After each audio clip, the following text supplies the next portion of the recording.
Hi, today we're going to talk about projectile motion. Our goals for this session for projectile motion are to determine some general equations for the maximum height reached by a projectile, for the time of flight, that's the total time between being launched and landing on the ground, and finally we're going to determine a general equation for range, something we call range.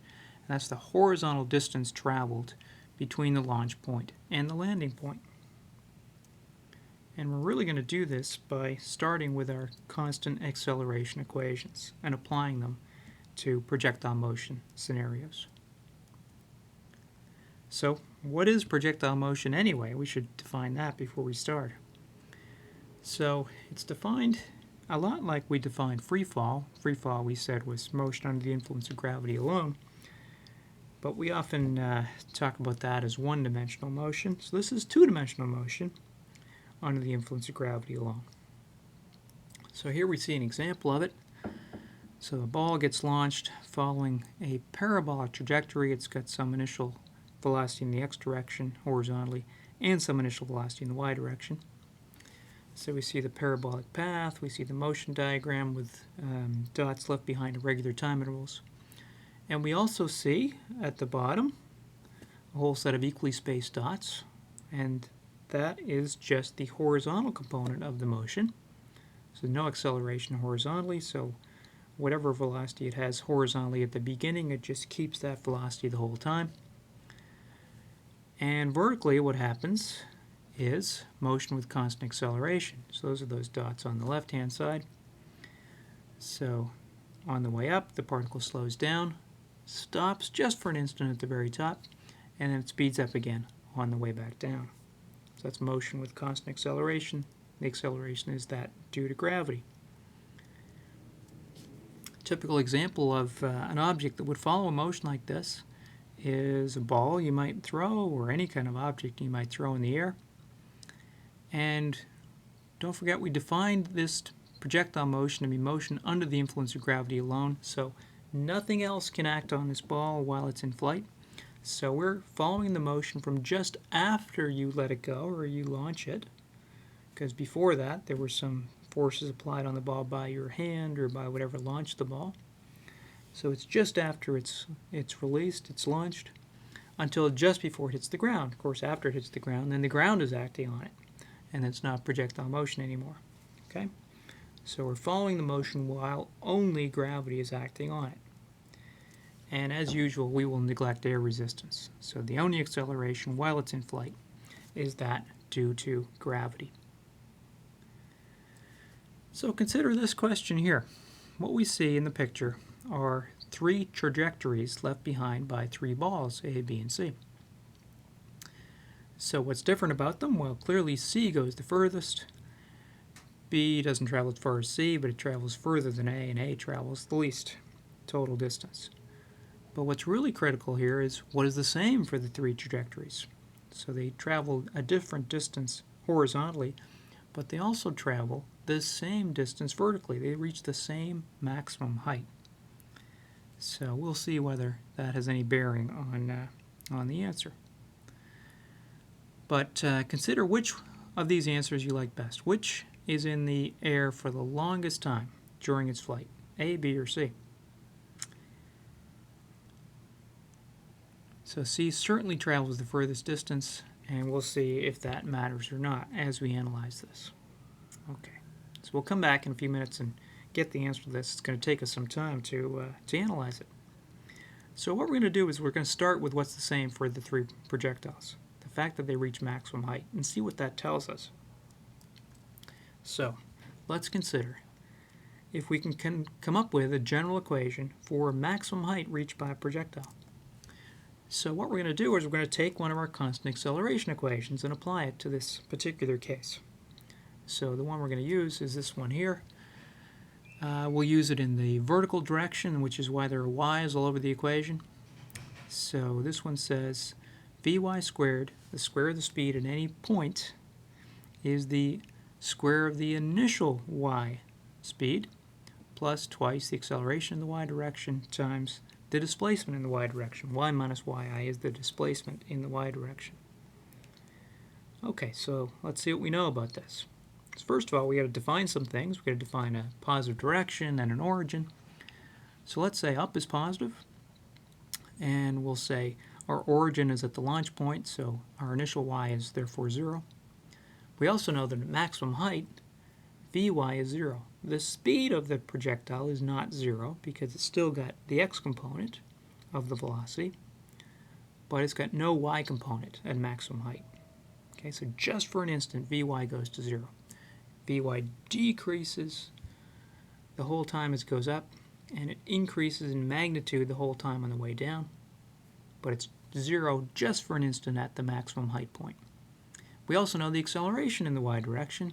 That's the acceleration due to gravity, so it's got a magnitude of g, and we've said up was positive, so the acceleration due to gravity is in a downward direction, so that's our negative direction, so that's why ay is minus g. So we're going to plug all these things into this equation and solve for maximum height, so y max. So first we'll just rearrange and solve for y, and we'll call y max in this case. So y max is Vy squared minus V initial y squared over 2ay. We've gotten rid of y initial in our equation because y initial is 0. Vy is also 0, so we can get rid of that. So that's the velocity at maximum height. So then we just come down to y max is minus Viy squared over minus 2g. So the minus signs, fortunately, just cancel out, and we're left with Viy squared over 2g. So what does this tell us? It tells us that the maximum height reached by a projectile depends only on the value of g and the value of the y component of the initial velocity. It's the only things it depends on. It doesn't depend on anything to do with the x direction. So it depends on what planet you're on, because that sets the value of g. And it depends on Viy, in other words, on the y component of the initial velocity. So what do we learn from this equation that we can apply to the scenario we were dealing with, which had the 3 balls, which went different horizontal distances but reached the same height vertically? Well, they all have the same y max. They're all experiencing the same value of g. And so the only conclusion we can draw is that they all must have had the exact same value of Viy. Okay, to get the same y max and the same using the same g, you got to also use the same Viy. So Viy, initial velocity in the vertical direction, the y component of the initial velocity, is the same for all 3 balls. Okay. Now the original question was about time. We haven't learned anything about time yet, but we have learned that all 3 balls have the same Viy, the same y component of the initial velocity. So let's now turn to considering time. How long does it take to reach maximum height after being launched? So once again, we will use one of our constant acceleration equations. We'll again use one that's in the y direction, and this one has to involve time, and we're going to use the one that involves the speeds and the acceleration. So Vy is V initial y plus Ayt. Okay, so we make our same definitions. Up is positive. V initial y is going to be 0. V initial y is not 0. Y initial is 0, but that's not in the equation. So V initial y is what we're going to use here, the fact that it's the same for all 3. Okay, Vy is 0 when you're reaching maximum height, and Ay is minus g again. Okay, so similar definitions and values to what we used on the previous screen. Okay, so we're going to solve now for time to reach maximum height. So it's Vy minus V initial y, but of course Vy is 0, so we just get minus V initial y all over Ay. What's Ay? Ay is minus g. So the minus signs cancel out, and we're left with time to reach maximum height is V initial y over g. So what does time to reach maximum height depend on? Depends on absolutely nothing to do with the horizontal direction. Okay, what goes on horizontally is completely independent of what happens vertically. It's what happens vertically that determines the time to reach maximum height. There's the independence of x and y coming into us again. It depends on what planet you're on, because that sets the value of g, and it depends on the value of the y component of the initial velocity. Okay, so now we go back to our original question. Oh, sorry, before we get there, we wanted to know the time for the entire motion. We were trying to compare the times for the entire motion here. So, all we found on the previous screen was the time to reach maximum height. Now, in our case, we dealt with a projectile, 3 projectiles, which started and ended at the same height, same vertical level. So in that particular special case, how does the time for the entire trip compare just to the time to go up, the time to reach maximum height? Well, the down part of the trip is a mirror image of the up part of the trip. So they take exactly the same amount of time. Time to go up equals the time to come down. So each one of those parts, halves of the trip, takes t max height worth of time, VIY over g. So there's 2 of these parts, so we get 2 VIY over g is the total time. Time to go up equals the time to come down, so the total time is just twice one of those times. Okay. So now we go back to our original question. Which projectile has the longer time of flight? So first we observe that the maximum heights are all the same. And same maximum height means same initial vertical velocity. We derived our equation for maximum height dependent on g and VIY. So to reach the same maximum height, they must all have the same initial vertical velocity. And then we derived the time equation, and we showed that having the same initial vertical velocity means they all have the same time of flight. What goes on in the x direction horizontally is irrelevant. Time is totally determined by what happens vertically, and what happens vertically is the same for all 3 balls. So the answer is each ball takes the same amount of time to trace out these trajectories. Okay, let's do another question with the same scenario. Which projectile was launched with the highest speed? Okay, well, let's see. So this is V initial y we're looking for. So V initial y is the square root of Vix squared plus Viy squared. You can split your initial velocity into 2 components, Vix and Viy, and the magnitude of that initial velocity is the square root of the sum of the squares of the components. So what do we know here? Well, we know that Viy is the same for all 3. We just analyzed that, figured that out. That's because they reach the same maximum height. It's important to know that they all are in flight for the same amount of time. Okay, so now let's worry about the horizontal part of the motion. So A travels the least distance horizontally, B travels medium amount of distance, and C travels the furthest horizontally. But they're all going for the same amount of time. So for C to go the furthest, then the initial velocity in the x direction, in fact the constant velocity in the x direction, because it's constant velocity for all 3. So that has to be biggest for C because C travels a further distance in the same amount of time. Okay, so Viy squared is the same for all 3, but Vix squared is largest for C, so Vi therefore is largest for C as well. So projectile C has the largest launch speed. Okay. Now we'll do another projectile which lands at the same height from which it was launched, just like the ones we looked at before.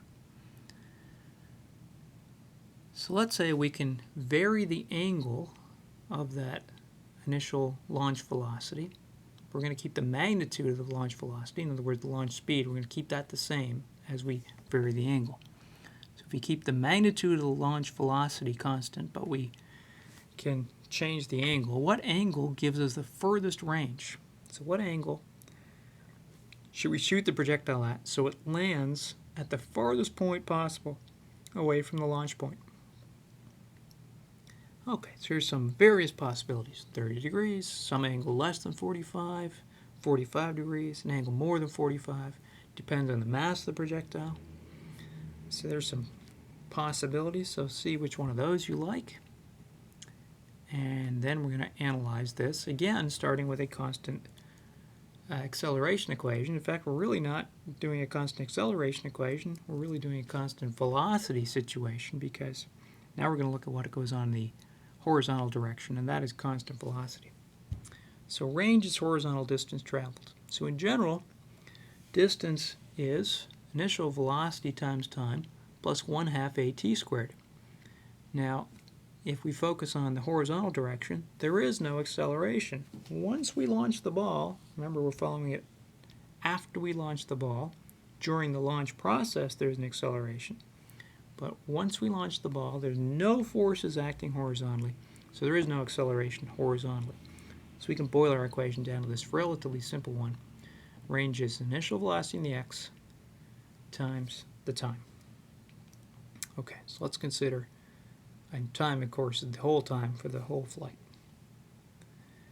So if we change the angle, we increase the launch angle, what happens to the initial velocity component in the x direction? What happens to time? So as you increase the launch angle, what's going to happen is VIY is going to go up, VIX is going to go down. And of course, as VIY goes up, T goes up. So as you increase the launch angle, VIX decreases, T increases. And we're multiplying these two things together to get the range. So one thing's going down, one thing's going up. Who knows what happens to the product of those two things? Okay, it's absolutely not obvious what's going to happen to delta x if you decrease VIX and increase T. Okay, everything could even out, delta x could be the same, delta x could go up, could go down, depends on whether VIX goes up, it goes down faster than T goes up, or what. Okay, so we got to break this down some more. Okay, so we don't know enough yet to see what happens. Okay, now this equation applies only when the landing height, the following equation applies only when the landing height is the same as the launch height. So here we have delta x is VIXT. That's just a general equation, applies all the time. But when the landing height is the same as the launch height, we can say that the time is 2 VIY over g. We can only do that when the landing height is the same as the launch height. Okay? So this is why this equation applies only when the landing height is the same as the launch height. Okay, so that's all fine. Now, what is VIX? Well, VIX is, let's have a look at this triangle here. So let's say VI is this purple thing. Okay? So VI is some vector out there, and it's at some angle theta with respect to the horizontal. So we can make a right angle triangle here. And we have the x component of the initial velocity is the adjacent side in this triangle. So that is VI cosine theta. So VIX is VI cosine theta. VIY is the opposite side in this triangle, so that is VI sine theta. So we can replace VIX by VI cos theta. We can replace VIY by VI sine theta. We already have a 2 in the equations. We're just bringing that out front.